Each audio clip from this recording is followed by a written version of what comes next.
All right, hey guys, so I think we're going to get started. Thanks so much for coming to this fireside chat with Josh. And I think Josh has a question for you guys before we start. Yeah, so I'm really happy to be here. I spent a lot of time at Duke as a double graduate a long time ago. In fact, I think I graduated long before many of you were born. Is that right? That's definitely right. Definitely right. As Oscar likes to remind me. So today was kind of interesting. I used Twitter as like a brand building kind of for me and my business, mostly for the business and with entrepreneurs. And yesterday I had the most retweeted, liked, engaged tweet I've ever posted for myself. And not surprisingly, the tweet was after 90 companies, investing in 90 companies, I've realized that there is no single personality type associated with a successful entrepreneur. And it was really interesting. That was the most successful tweet I've ever made. And so I'm going to ask you guys to start out with, if anybody's like crazy enough to answer, is if you had to pick one trait that you think would be associated with a successful startup, one trait of a founder, what would it be? Just one. Good judgment? That's one. Tenacity. Okay. Yeah. Resilience. You guys can just blurt them out. Yeah, just say it. Empathy, Grit. Creativity. connections. Boldness. Charisma. So there is no one trait, right? There is no single trait. I mean, depending on what you're starting, everything you said could be true. I mean, if I had to pick one, I'd probably say curiosity. But I think, like, at times you need grit. At times you need curiosity. At times you need resilience. But there's no single type, which means that I've seen entrepreneurs who are totally mindful and very calm and never get excited. And I have an entrepreneur who's built our most successful company with that personality type. Then I have another entrepreneur who is aggressive and yells and takes no prisoners, and his company is maybe our second most successful company. So all types can succeed, and I tell you that because in this room is probably pretty much every type of person that I can think of.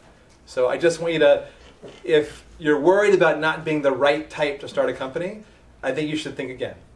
That's why I bring it up, and I think that's why it was the most, all the comments I got back were, God, I thought that it was really, I didn't realize that I could be the type of person that would start a company. So I think people are insecure about that. I think this tweet did so well because I acknowledge that there is no reason to be insecure. You probably have what it takes if you allow yourself to go for it. Over to Oscar. That's awesome. So again, welcome to this fireside chat, guys. Just to give you a little bit of an introduction, Josh and I met when I was a freshman. He did an event very similar to this, although not as big. You weren't as popular back then. So you're taking credit for my popularity. Exactly. That's exactly what I'm doing. So I'm just bringing that up because right after meeting Josh, I kept up with him, and I was lucky enough to be selected for the first freestyle internship program where I worked at AdStage as a software engineer. And then this past summer, I worked directly with Josh in freestyle and did a lot of VC work. And I bring that up because I think events like these are really helpful for you to connect with Duke alumni. And Josh is, I know, probably someone who's very supportive of Duke students. And so thank you for that. Sure. And I'm sure if any of you guys reach out to him, he'll be more than happy to answer your questions and help you out as he did for me.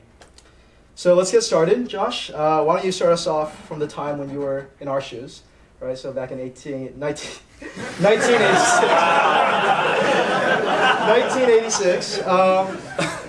Tell us about the first few jobs you had after you graduated Duke. Well, and how did they lead to tech? My first job was I drove a horse and buggy. It was the early Uber. So when I was at Duke, the career placement really sucked. Everyone was going to investment banking, consulting. There really weren't. I mean, I had an 8086 probably know what that is. It's like a monochrome monitor, like all in one computer. So there wasn't internet. There wasn't really no one was going into technology. Everybody was going into banking, consulting, and so I decided to find my own job. And I had studied Japanese when I was in college here, and I worked for a Japanese bank, and I traded currency. And it was an amazing job. I learned a lot, but it was kind of a dead end for me. And so I went back to business school. And my first kind of real job that I liked was I worked at CBS Records in New York. And I bring it up because, again, I didn't get that job through Duke. I didn't want to be an investment banker. I didn't want to be a consultant. And I wanted to work in media. And so I actually went to New York without a job.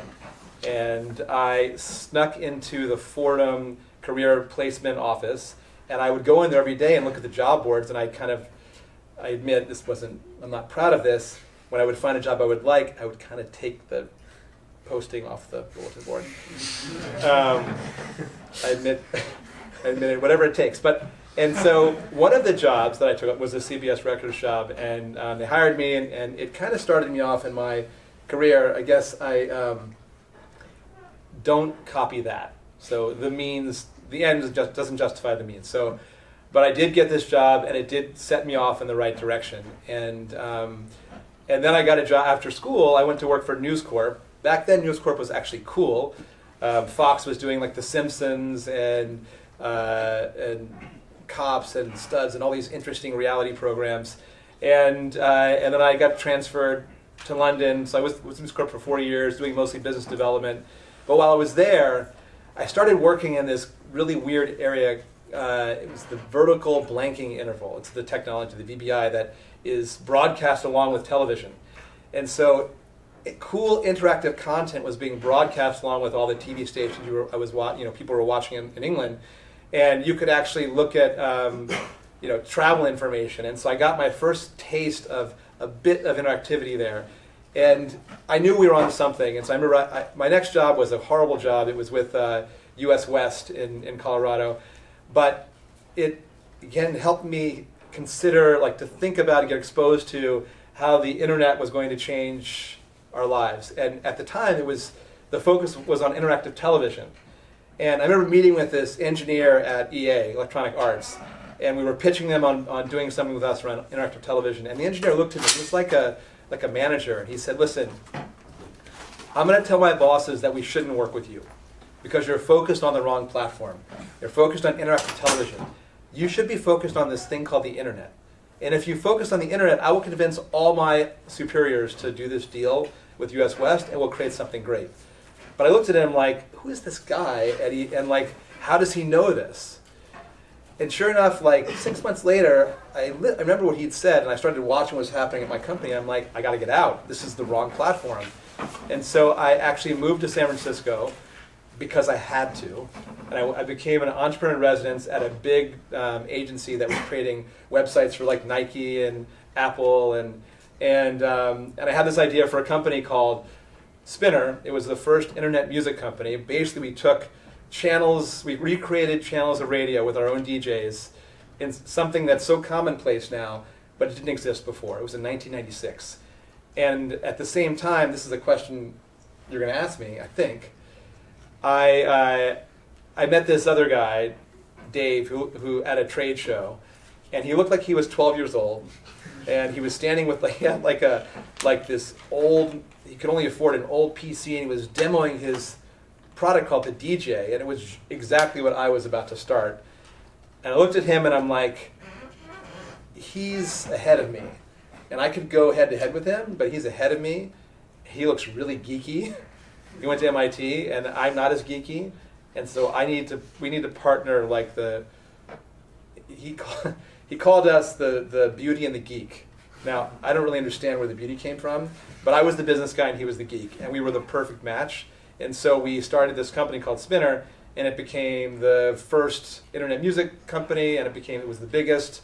It was an amazing ride all the way through until we sold it to AOL in 99.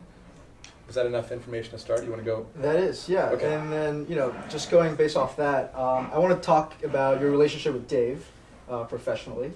What he's joking about is that no, there's he's saying that for a reason. For years, Dave and I we'd run around and say, "This is my partner. It's my partner." And In San Francisco. Yeah, in San Francisco. We wouldn't think about it. And then finally, people would come up to us and they would say, like, "How long have you and Dave been together?" And we would say, "What do you mean? We've been working together for years." "No, how long have you been together?" It was just one of those funny moments. And we're like, "Oh, we're not. If we were together, we would tell you, but we're actually business partners." Yeah, so I mean, you guys have worked together for 20 years, Yeah. 2 companies, and now running a venture capital firm together. What's the secret sauce there? We hear about all the time, founder breakups, huge, drama within startups. But what's kept you guys going? Well, we're really complementary, and so that's where it starts. Like it's easy to know who's doing what. I mean, we've both been CEOs of I was the CEO of the second company. Dave was the CEO of the first company. I am more difficult to deal with. He is easier and more accommodating. When most of the time, when he cares about something, he really cares, and I know to back off when he really puts his foot down. But we really care about each other. We're curious about what each other has to say. We're probably the most important sources of feedback for each other. So I value what he says. I'm not defensive with him, and he's not defensive with me. I think we both have the same goals. And I think, I say this all the time to entrepreneurs I meet with, like, if you can find a partner to start your company with, it's just sharing that burden with that partner is so much easier than trying to go it yourself. I know some try, but it's there's nothing harder than starting a company, and if you can share that with someone else, it will really help you. I think we shared the stress. I would be up and excited. He would be depressed. I would be depressed. He would be excited. So we really shared the load well, and we get along well. And again, more importantly, I really care about what he thinks and what he has to say about what I'm doing, and he feels the same way about me. Mm-hmm. So you sold Spinner in '99, months I guess before the .com bubble. Yeah. Why did you want to start another company with Dave? And that was Crackle. Can you talk about the founding story there? Yeah. So when we sold, Dave and I became friends while we were working together, which and I wasn't sure it would last. I mean, when we sold the company, we both went from like rags to riches. I remember when we sold it, I had $50,000 in credit card debt, and my wife had she had $50,000 in student loan debt, and so we sold the company and our lives changed forever. Really more about financial security. That's what I cared about more than anything. And I wasn't sure Dave and I would even be friends, much less start a company together. But he and I just continued to grow as people and as friends, and I kept meeting other entrepreneurs, but I'm like, no one would actually stand up to Dave, and so I knew I had to start it with him. I went to Burning Man in 2001. I recommend it to all of you. Maybe the school wouldn't like that. And when I came back with a camera full of amazing videos and high quality photographs, and I wanted to show my friends, not my parents. And I couldn't figure out how to do it. There's no way to do it except to show them the device or set up an FTP server. And so we decided to build our own peer-to-peer file sharing network from scratch. And we did, and it was private, and it did everything we thought it would do. But then at some point after we launched, the days of desktop software were over and replaced by, really it's downloadable software on your phone. And so we had to switch gears, and we pivoted into what became Crackle, which is a kind of more public video sharing service that's now owned by Sony. Mm-hmm. It's a long answer. So I guess your first company was Pandora before there was Pandora, and Yeah. your second company was YouTube before there was YouTube. Right. Do you think you were maybe a little ahead of your time?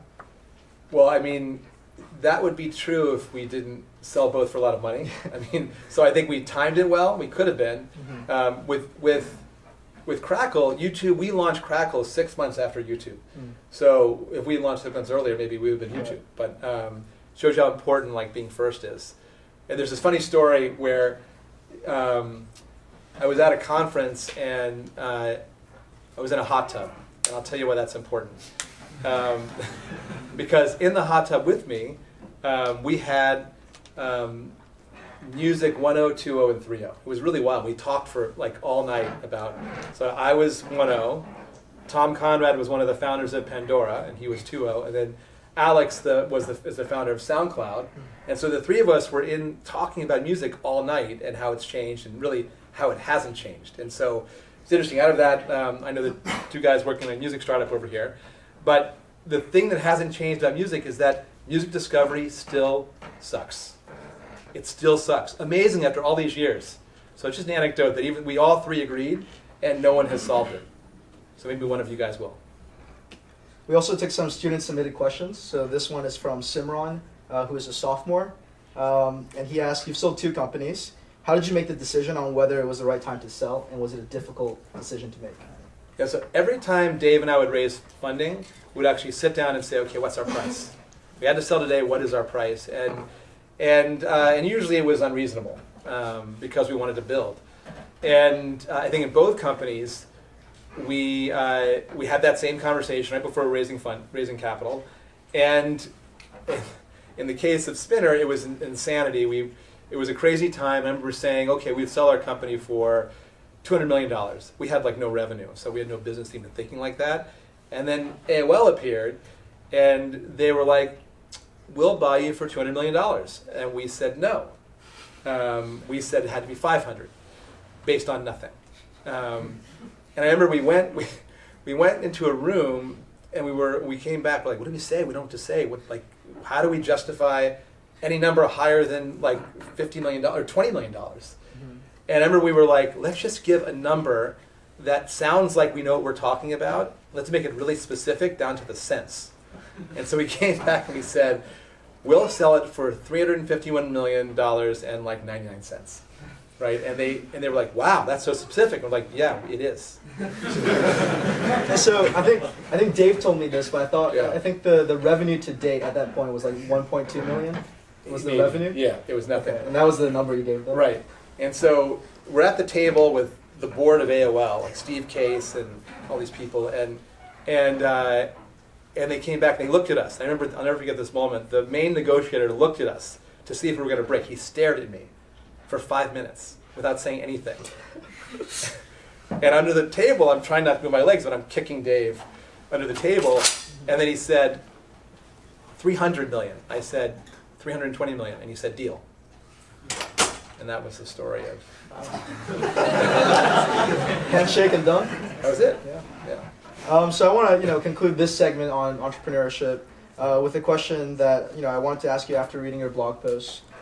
You've said before that you think all entrepreneurs should have some form of a meditative practice. Mm-hmm. I've also heard you, working with you this summer, I've heard you recommend therapy to your entrepreneurs. Why do you think it's so important to prioritize your mindfulness as an entrepreneur? Well, being an entrepreneur makes you both stressful and crazy, right? So there's nothing more stressful like I've ever done in my life. Maybe if I was the one that had given birth, that would have been stressful, but I fortunately was not the one who gave birth. But I think that it is the most stressful thing you ever do in your life, and it also creates these mood swings that are insane. Those are 2 reasons. I'm going to give you all the reasons before I kind of sum it up.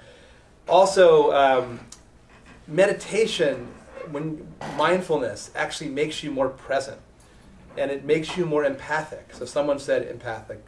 Who said empathic over there? One of you. Someone said, right. So it makes you more empathic. It makes you more present. It makes you calm under fire. So I wish that I'd meditated back when I was an entrepreneur. I do it now, and it really helps me because it would have solved a lot of my challenges. I think it would have made me a better CEO. I mean, it would have made me a better manager, a better person. So yes, I've been in therapy for like 15 years. For me, it's like I exercise most days, my body, and therapy is an exercise for my mind. And so we don't often exercise our minds in that way.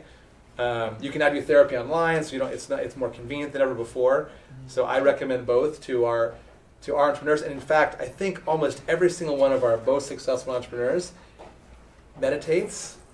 The WAG CEO doesn't do anything. But almost every other entrepreneur that's kind of 100 million plus in valuation meditates and does either therapy or a coach. So let's move on now to your current role as a venture capitalist. We have a question from Brian, who's a freshman. How did you make the transition from entrepreneur to VC? and how does the day-to-day work differ? I'm much less stressed. So I give the stress to you guys. It was challenging at first because when you're so used to making the decisions, you have to actually learn to step back, and now you're giving advice, and you can't really make anyone do what you want. Now, as a CEO, I never really did that anyway, so it wasn't as hard for me. I was more of a, not consensus, but I really tried to convince my team that the vision I was selling was the right one, and if they could convince me I was wrong, then I would accept that too. But I would really try and persuade versus order. I think a lot of CEOs find success by ordering. That can work. It wasn't my style. So when I switched to becoming a VC, it was easier for me because I was already used to that style. I think what was hard is you immediately become less of a pioneer. Like, I don't care how much I do that's different as a VC. I'm not really pioneering. I'm helping other people pioneer, and I had to accept that, which I did. One of the positives is that I actually get to work on a portfolio of you guys, and I get to see, I get to work on robotics and the cure for pain and dog walking and like business intelligence, like all these different types of companies. So I get to see a lot, and so it helps me grow, and it keeps my life interesting. But I had to give up being the pioneer myself so that others like you can do it. And so my job is to help you be the best pioneers you can. Mm-hmm. When I asked this question to Jenny, and Jenny Lefcourt is one of the 3 general partners at Freestyle, her answer was a startup is like a baby, and when you're the entrepreneur, you're the parent, but when you're the VC, you're the grandparent. So, as a VC, you only get to see, you only get to see, the good parts, and then you only, you don't have to be there day in and day out. Whereas as the parent, you're always stressed out. You're, right. You care a lot more about one thing, whereas as a grandparent, you have multiple. Grandchildren. That's interesting. Yeah. That was her analogy. You're not a babysitter. I think you're a grandparent or teacher, coach. I think it's all those things. Cool. Another question from Walker, who's a sophomore. Which tech trends are you most excited about? And also, on the flip side of that, which ones are the most overhyped, in your opinion? I mean, I would say there's a guy who there's a whole Twitter exchange today about I said something about I haven't invested in a single company in 2017 because I kind of changed the rules and how I invest. I need impact to be in the mix when I invest. It has to be not necessarily social good impact, but just like I need to invest in companies that are indispensable, that need to exist, versus another ad network. And so someone responded saying, well, I'm starting an AI ML bot. And I'm like, oh my God, you just managed to hit all the 3 most overhyped buzzwords in one sentence. So I think ML, machine learning and AI, it's like they're going to be in almost everything. So to mention that in your startup is probably going to do you a disservice, since those technologies just kind of, people are thinking about it in everything they do. So that's it's not necessarily overhyped. It's overhyped as a reason for me to care about your product. What am I excited about? I get excited about technologies that take machinery, right? That's in an office, usually of a doctor, dentist, any kind of that's tethered to an office, but technologies that remove that from the office and democratize it and make it available to anyone. So an example of that is a homegrown company called Fathom. I think we have an employee from Fathom here somewhere. I don't know where he is. I think so. And Fathom was started by Ivana, who is a student here, an athlete here, and there's an ancient, like, $80,000 hardware company that you go into a lab and it tracks motion for athletes, and it compares that against a baseline, and it kind of helps you improve your form. Ivana actually took her version of that technology, had better technology, and she puts it in a little disc, several discs that go in your body, and it does the same thing only better, but now it's in the field and it costs $500. So that kind of technology gets me really excited. Think of it as like you all are used to Sonicare in your bathroom, but Sonicare was in a dentist's office for years. And this guy, bunch of people, this guy Eric Meyer, who I work with, who's head of marketing at Sonicare, he was on the team that's like figured out how to take it out of the dentist office and make it available to anyone. So we've invested in a few companies like that, and so that's an area that excites me. Mm-hmm. Also, late adopting verticals. Like I'm looking at a company they're building turn-by-turn navigation for truckers. Believe it or not, it doesn't exist in a meaningful way. And so truckers can't use the same mapping technology everybody else uses because they got to worry about bridges and they don't like making left turns. They need to make right turns, lots of right turns. So lots of other reasons. It's just interesting because who would have thought that it existed already? And there's some crappy apps that do it, but no one that does it well. Right. I think that we're not thesis investors at Freestyle. We really look for great ideas and great entrepreneurs. I know it's cliche, but it's true for us, and so that's why I've invested in robotics and again this company Seeking Cure Pain and a dog walking company. I don't really subscribe to anybody else's thesis either. Right. Yeah. Talking about overhyped, just from sitting in on pitch meetings over the summer, I've noticed that some entrepreneurs will come in and they'll lead with the technology. Right. Right. We're an AR company, or we're a blockchain startup, and those pitches generally aren't as well received by Freestyle as the entrepreneurs who come in and say there is a problem and it's this big. And then we thought about the problem and this was the solution and this is the technology we're going to use to solve that problem. Right. That's Freestyle likes that a lot more. Yeah, totally. I mean, we've had probably 1,000 companies reach out to us via email just saying we're a bot company. But what does that mean? What problem are you trying to solve? You're a bot company. That's great for you. But I don't know what you're solving. So you're totally right. Yeah. This question's from Vicky, who's a freshman. What questions do you typically ask founders during pitch meetings? Your go-to questions. They warned me they were going to leave. I kind of adapt for founders, but I tend to, I have to get, the most important thing I need to come out of a meeting with the founder is an understanding of the founder and their capabilities as CEO. And so I tend to try and focus on questions that unearth that. It's one of the greatest challenges of being an investor is trying to unearth that in an hour meeting. So one of my favorite questions is, and because it covers a lot of ground, is I ask, if your product is wildly successful in 3 years, what does that product look like? If you think about it, they have to, that person has to have a vision. They have to be passionate about it. They have to have thought about it, obviously.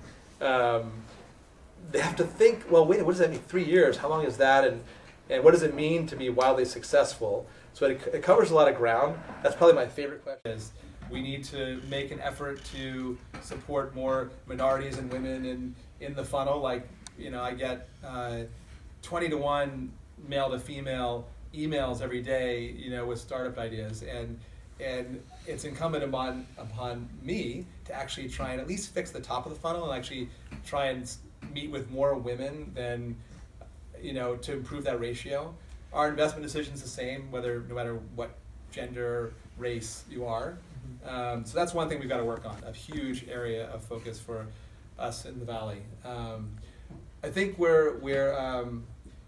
need to do a better job of thinking beyond our own experiences. And so I would never have invested in a robotics company if I only invested in what I started as an entrepreneur, right? Actually, I don't invest in digital media. Those two guys that left are starting, they want me to look at their digital media companies, so it's good they're not here. But I'm going to hear them, but digital media is tough. So I'm saying there's a way that we get trapped in our little Silicon Valley bubble, and it's one of the reasons why LA has emerged as a powerhouse with Snapchat and other more consumery startups. Is that the Valley we kind of look at what we like, and what we like is a very small percentage of the population. Right. Cool. So as I said in the beginning, you're a huge supporter of Duke students and Duke grads. So I know of 3 companies that are backed by Duke founders. Airtable, which is started by Howie Liu, who was actually a freestyle intern. Yeah. Ivana started Fathom, and Carbon Robotics was started by Rosanna, right? Yeah, there's a fourth too. Really? Yeah. Okay. Enso. Oh, Enso, right, that's right. Yeah. And their co-founders are also Duke students. I'm wondering, you touched on this a little bit in the beginning, but I'm wondering if they have any shared traits that made you think that they were going to be potentially successful entrepreneurs. And if not, like, what's unique about each of them that made you say, yes, I want to back you? I mean, they're definitely, I'll stick with the three Duke founder, with the CEO as the founder.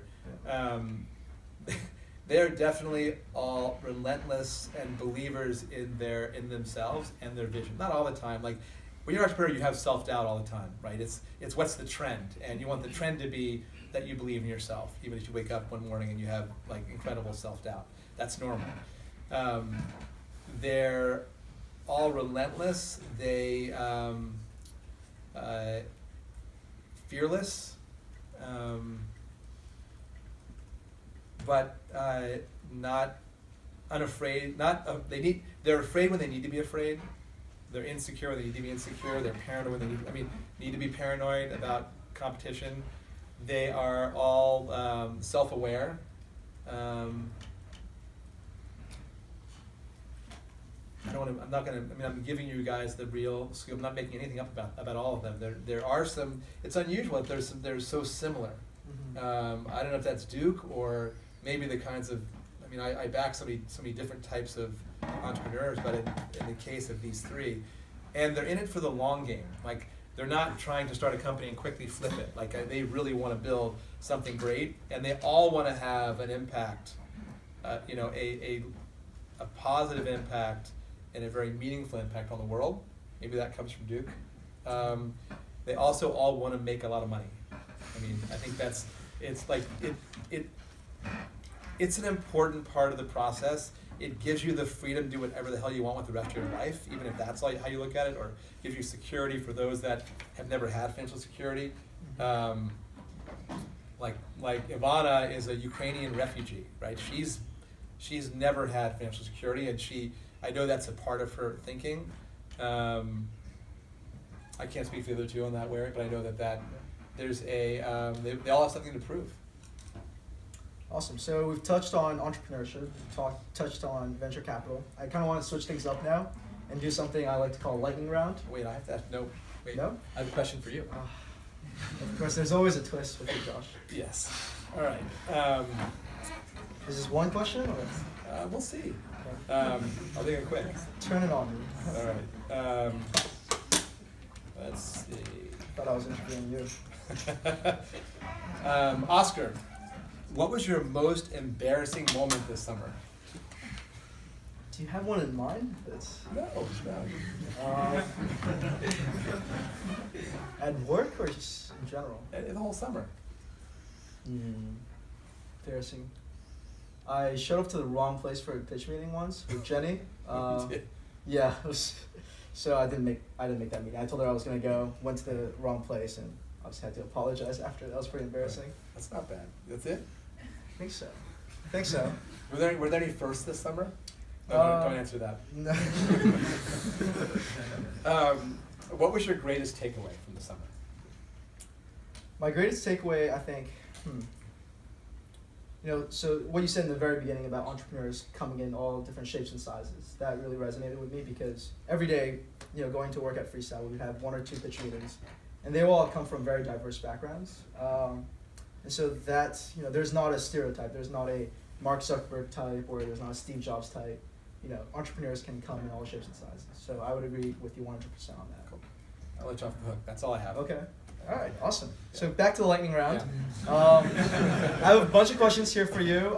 They're rapid fire questions. So try to stay to 10 to 15 seconds for your answers. Okay. Can I meditate first? All right. Thanks, Jacob, for writing these up. No problem. Something that's in your pocket besides your phone. I'm addicted to my AirPods. Oh yeah, no. Okay. Artificial intelligence fills you with hope or dread. Pick one. Hope. Your favorite place to think big. It's more of a It's more of a time in the day. Okay. It's the 15 minutes after I have meditated. Great. If you were out of job tomorrow, what would you do? I would be Gavin Newsom's chief digital officer. Gavin's running those for. who don't know, yeah. Gavin is running for governor of California, and I'm helping him on his tech campaign, on the tech part of his campaign. And so, if I could somehow magically pause freestyle, I would totally be his CDO. Thank you. Favorite app, and just to remove the bias, it can't be a freestyle portfolio company. I mean, you know what my favorite app is. Twitter. Yes. Twitter. Yeah. But I mean, it is like not a well-designed app. There's a lot of flaws with it. True, but Yeah. but if as I do, I'm calm and look beyond the flaws Okay. to the value it gives me. I'd say number 2 is a simple little note-taking app that I use every single day called Captio. It's so simple. I love it. It's just like it's synced to my. It's connected to my email. I take notes in it, and then I push send, and it goes to my email, and it's waiting for my inbox. It's so simple, and apps like that are so hard to find. I Yeah. use it every day. Just a reminder, it's 15 seconds. Oh, for sorry. answers. All right. Wow. Your single greatest achievement.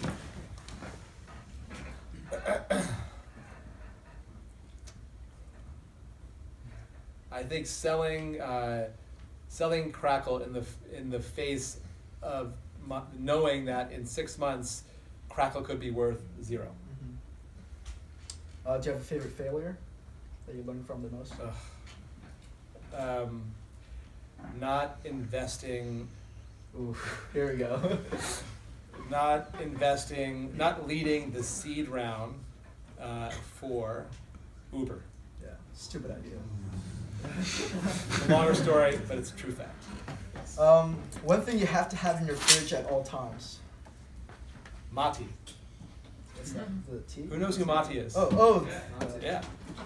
I live for it. That's great. Favorite book recommendation. So I don't read business books, so I'm not going to recommend that. I get enough of that at work every day. I would say my favorite book in the last few years, for many reasons, is Ready Player One. Mhm. Ready Player One. Amazing book. So your calendar is crazy. You have like 5 to 10 meetings a day. What's your favorite? What's the one meeting you look forward to the most each month? I would say my ideal founder. Don't tell this to anyone else because the other founders won't like it. My ideal founder-investor relationship has been with Jack Conte, who runs Patreon.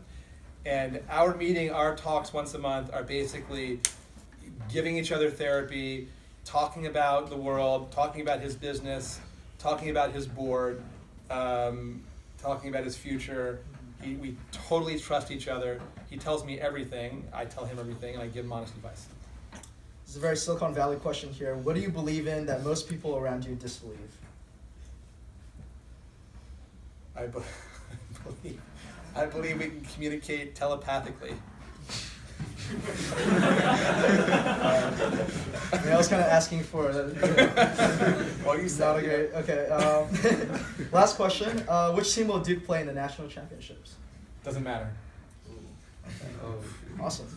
And then the last section of our fireside chat is I wanted to give Josh, a chance to give some advice to you guys, right? So the first thing is, and you've written about this in depth, but why should students, why should us, why should we not go into venture capital as our first job out of college? And this is great because I get a lot of emails from students who ask me, tell me they want to get into venture capital, and then I have to spend the time to break their hearts and tell them that that's a terrible idea. So venture capital there's never been more money flowing into venture capital right now. It's especially at the seed stage and at every stage. And so you must have a competitive advantage. And if you go straight into venture capital out of school, you actually have no competitive advantage. You have nothing really to offer the entrepreneurs except your money. And it's going to be much more about money going forward. The exception, it's a whole other conversation about ICOs. That may change things going forward, but setting ICOs aside, you must have a competitive advantage, and the best way to get that is to actually having been in the shoes of the people you're investing in. and come at with some natural, unique experience that you can draw on as you try and give advice to the entrepreneurs you're backing. So I don't think it has to be 20 years, but I think if you go operate, that operating experience will do so much for you. It'll distinguish you, it'll make you better at what you do, it'll make you more fulfilled as an investor because you can actually add value beyond the money. Can you talk about what that means to be an operator? Does that mean a founder, or what else can that mean? I think it can be, you could be in, working at Google in as an engineer. It could be, product manager at Facebook. It could be, founding your own startup. I don't think it really matters. You're just developing. I mean, yes, being a founder is valuable, but if you've worked as an engineer, at Google, you're going to be able to evaluate companies better and be able to contribute more on the technical side. So I think it doesn't really matter. I think you just need that operating experience. It'll also give you confidence, which, out of school, when you're meeting with these very headstrong founders who think they know, headstrong founders, who think they're the right answer about everything, you're going to have a harder time challenging them unless you have some of your own experience to draw on. Mm-hmm. This is a question from a freshman, Akshar. If you were one of us today, that is being a Duke student, what would you be studying? And I don't mean like major or minor, but what would you be studying, in your free time? And what would you do over the summers? How would you prioritize? This is a setup, a layup question. So you're in Durham, right? You're far away from any meaningful ecosystem. I know that everyone the ecosystem here is something. It's starting, but it's still let's be honest, it's not, San Francisco, New York, LA, Seattle. So you're coming, that is a disadvantage. So if I were a student here, I would be spending all my time trying to gain that real world experience that other entrepreneurs, budding entrepreneurs are gaining by being in these other ecosystems. So that might mean starting a company. It might mean taking part in, there's a computer science class where you can program for companies that are all over the country. There's P4E, which is a way to actually start your company and get advice. There are many other opportunities that I'm sure I don't even know about that I would pursue. I think there's your professor that I met today. Yeah. Also, so I think there are many. Who's in the back room? I see him back there. Professor Azar. There are many ways to get this real world experience to help you grow as a person and to build your knowledge in this space. So I would be focusing on any way you can get real world experience, and usually it's by actually working more closely either with a company who's in the real world, starting your own company. This also leads to the second question, which is, I've been a broken record about this, and it's interesting. It's now, it's kind of gaining more steam, the idea of actually interning at a startup during your summer.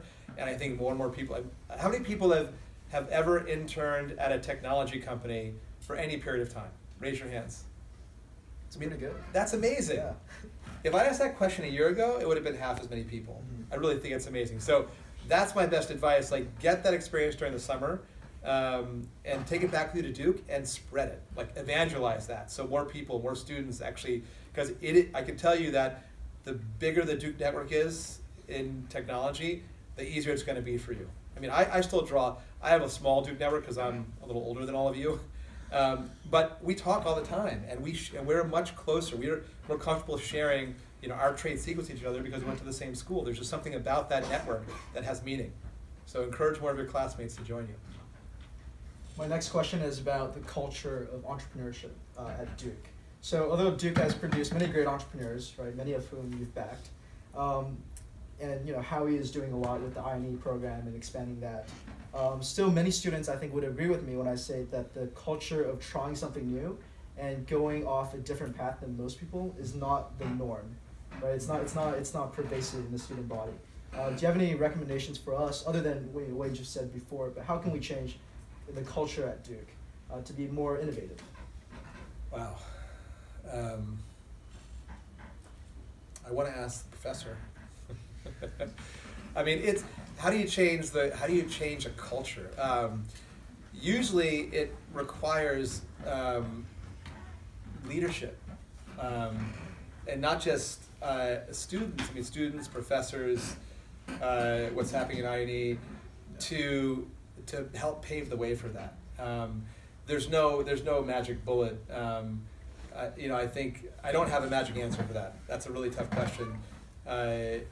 You guys are, I'm looking at this row here, and also those of you who are in the front that have interned, I would put it back to you.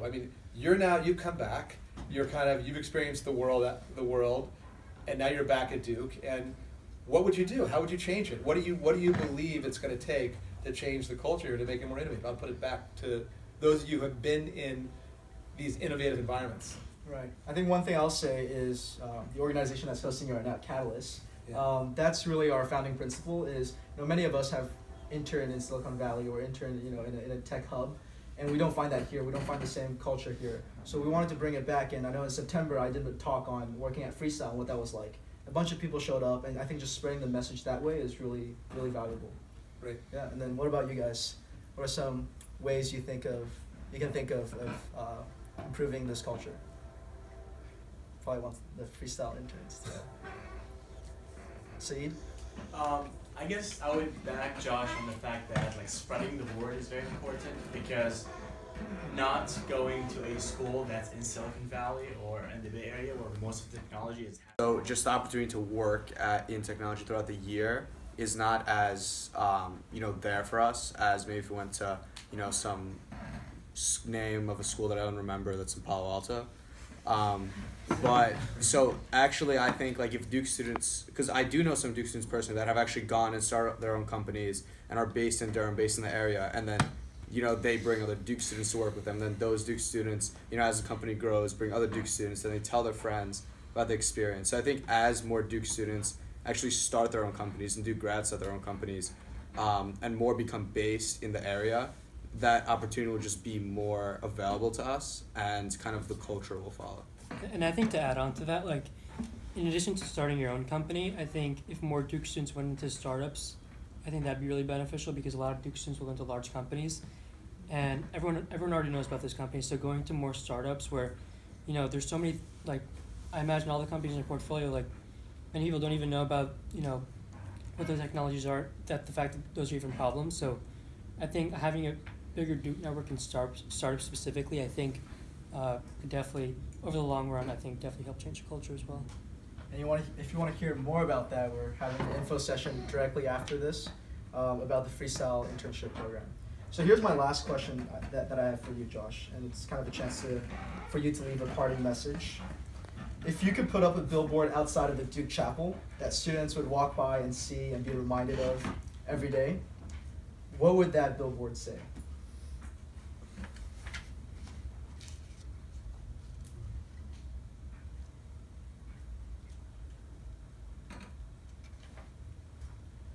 We did an elevator pitch. I actually wrote something down.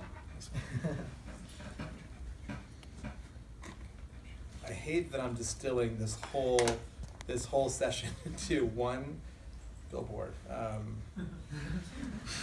Let's see. It's hard to answer this without being cheesy. So I'm warning you, it's going to be a little cheesy. And I'm also assuming this is a digital billboard. So therefore, I can say more than just one sentence. Yeah, so it just scrolls, right? It's going to be rotating. I was hoping for just do it or something. But okay, that's fine. And this is your only life. No one is going to live it for you. Don't wait to do something amazing. Awesome. That can definitely fit on a physical billboard. Yeah. I really want to. Okay, It's so really big. Yeah. So I think we have about 10 to 15 minutes now for questions from the audience. So if you want to just raise your hand if you have a question for Josh. And Josh assured me that there are no stupid questions here. Although I will say there was a question asked earlier. I'm not going to out the person. I'm not going to look at the person because I know he's going to know I'm outing him. I was asked tonight if I was retired. I'm not retired. Cool. Any questions, guys? Yeah. What advice would you give for someone, going into the first round of interviews in these tech companies? What to expect and what can they use to give them a better advantage? You know, the main thing I think you could do, and it's surprising how more students don't do it, is they know you're in Durham. They know you're smart.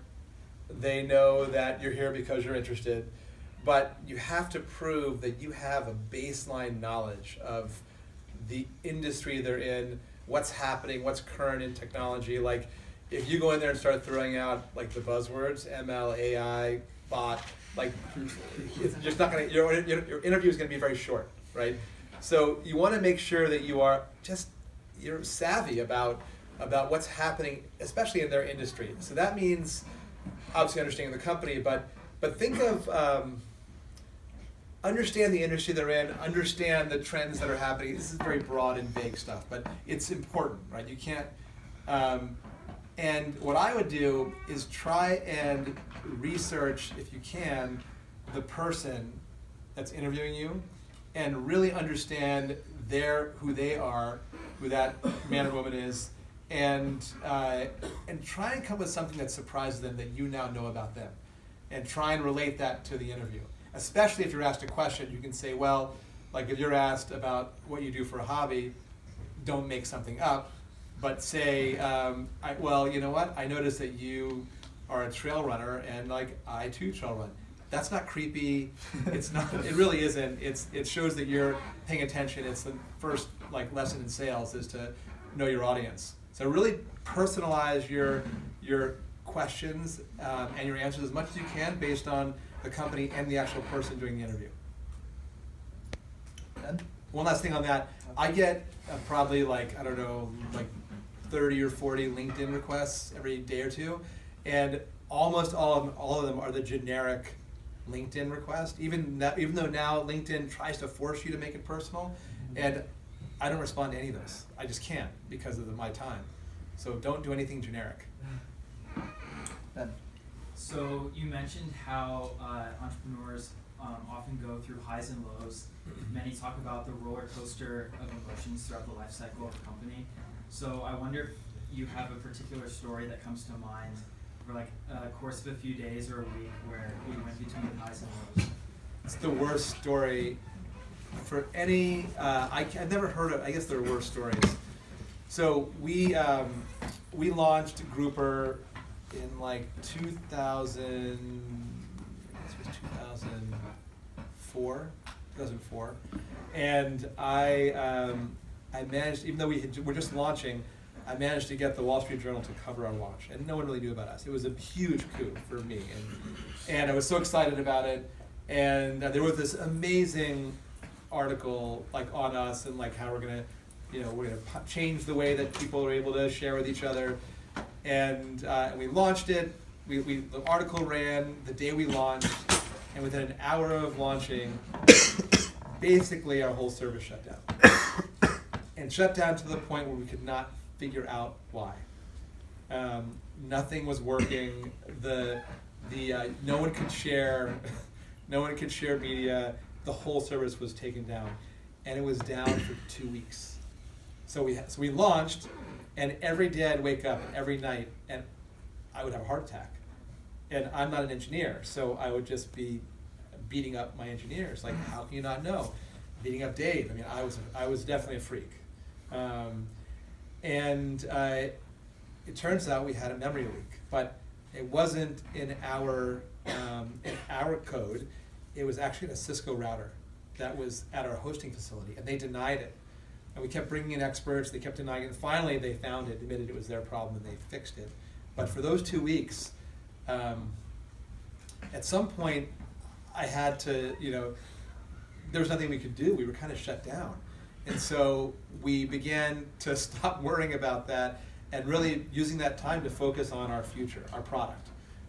We just spent the whole time focusing on product, which is all we could do. We couldn't write more code.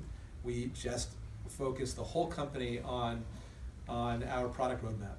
And it distracted us, and it allowed us to kind of move through it.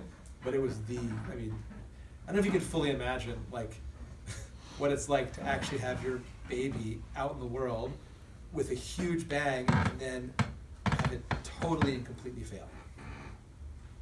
and not know what it was. It's pretty bad. Ooh, okay. Do you want to pick? You pick. All right. Yeah. Sure. So if you could go back to say like day one of your startup and tell yourself something that would maybe push you at ease a little bit more, save you some trouble, what would that be? There's no single path to success. I think when you're at day one, you just assume there's just one path and one way to get there.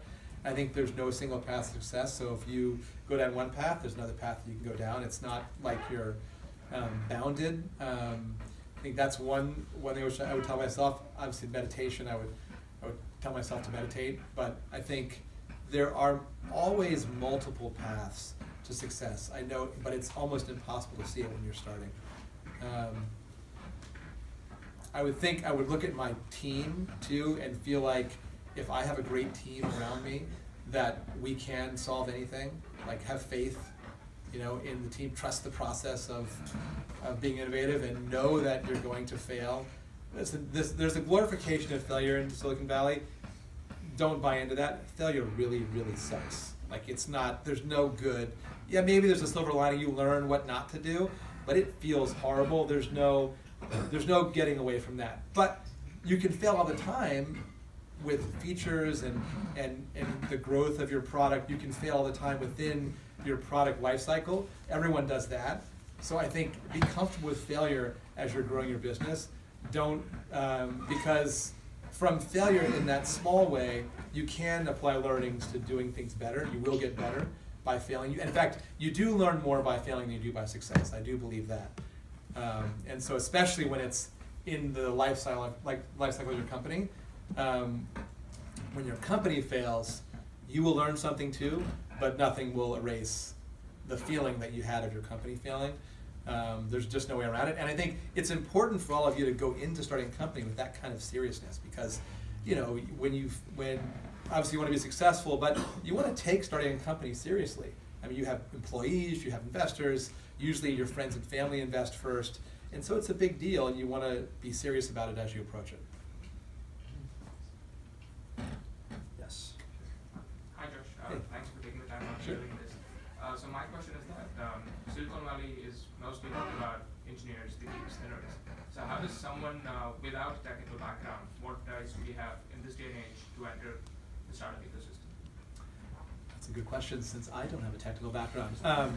I think there's kind of internal success and external success, and I think for most companies that are wildly successful, people who thrive in the focused on external success and those who thrive internally. And internal success is both product and engineering, and obviously external success is like sales, marketing, business development. They're all vital to the success of your company. I have invested in, a ton of companies who nailed the engineering, but never nailed anything else. They couldn't recruit, they couldn't hire the right people to build the external, and they might have failed, but they view themselves as having failed because they sold their companies for $10, $20 million. So I think the best companies actually combine the success internally and externally, and I think there is just as much of a need for external success, external management as there is for internal management, and I think every successful entrepreneur would agree with that. So I think it's not product is kind of like probably the most important but kind of underrated skill set is product because it's not something you can really study in school. You can study engineering, you can study marketing, sometimes you can study sales. Even in business school you can study sales, but product is a little harder to. It's just not a. Maybe there's a class at Duke now, but for years there wasn't really a class in how to innovate and create great products, and so that's an area that I think is still it's wide open. And I don't know, is there a class on product at Duke? Not that I'm aware of. Yeah. So maybe there should be. I think it's an area of that needs more focus. Great. I think we have time for 2 more questions. Let's go here first. So going off that previous question, what do you think is the best way for people to develop those product-oriented skills? Say it one more time. Going on to your previous Yeah, yeah. question, what do you think is the best way for people to develop that skill for product? What do you think I'm going to say? Build one. Well, yeah. You make your own product. Well, that's a great way, but also go out there and work for a company who builds great products. I mean, learn from people who've done it already.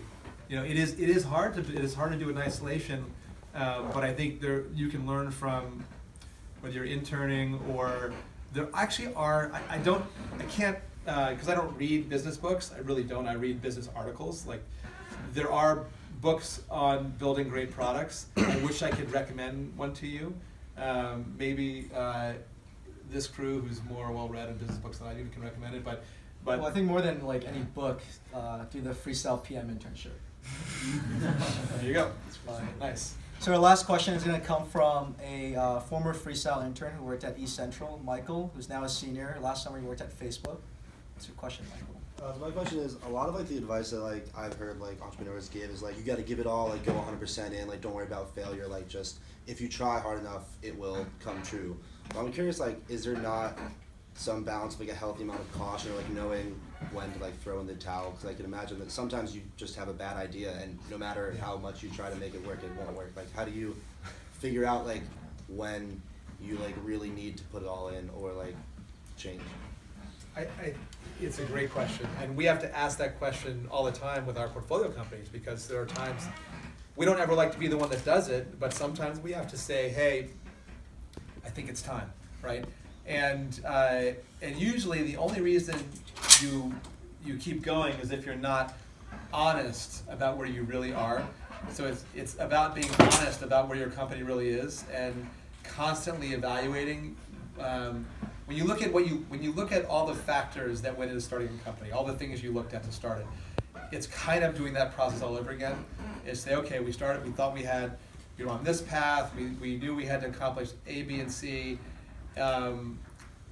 What's changed? And so it's kind of going through the same process that you went through to start it and saying, okay, based on what we know, would we ever start this company right now? Right, that's what I would say. And if you can answer yes, then yes. But if you say no, it's time to end it. Great. There's one more question in the back. One last question. Yeah. Thank you. Yeah. I'm curious to take on this. You've run into your fair share of companies that are sort of in saturated markets, a lot of competition, and they look at different ways to sort of differentiate themselves, whether it's in industries or maybe tweaking their product or something like that. What is sort of your advice, or where have you seen success stories in terms of what companies have done to sort of differentiate themselves and get out of that sort of saturated situation, whether it be investing in sales, marketing, where have you kind of seen people differentiate, or companies differentiate themselves when they realize they're in this sort of heavy competitive market? So I always looked for, when that happened to us, and it did happen to us, I used the skill set that I had. I'm pretty good at business development and deal making, and so I started to try and stack the deck by doing deals with companies where we co-branded our product and used their distribution power to kind of to promote our product and bring it to life. So that was one way. So partnerships are challenging when you're a startup because you're small, right? You're dealing with big companies, but they're not. There are a couple of things we did. That was one thing we did. So then we got creative around, and these are fairly specific. So but that's the best way for me to answer your question. We discovered that there was an arbitrage opportunity across all these second-tier social networks like High Five, and there were a bunch of them. And so we started buying up inventory really cheaply, pushing our product in the inventory through the videos that we basically, Crackle was a bunch of videos that people were uploading, kind of like YouTube. We would push our content and links to our service, and we'd sell an ad against the video. And so we actually paid for and made money on what was a marketing distribution play.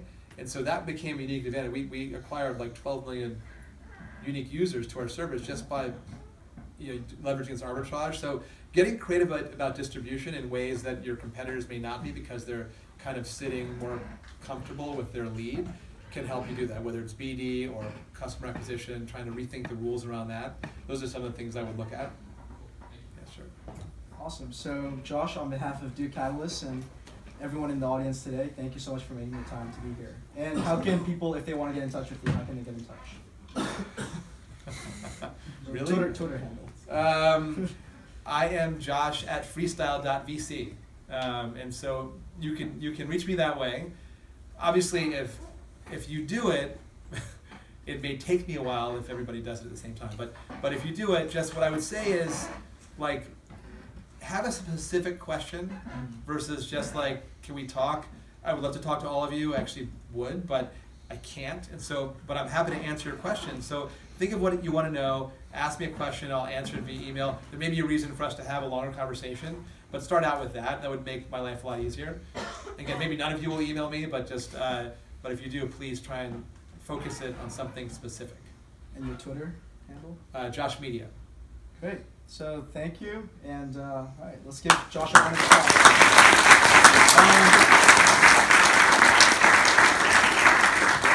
So we're gonna take a 5-minute break, and then afterwards, if you're interested in the freestyle internship program that Josh alluded to, and that these people have done, please come back after the 5 minutes, and then we'll have a 30-minute, probably like shorter presentation on that. Thank you, guys. Thanks, guys.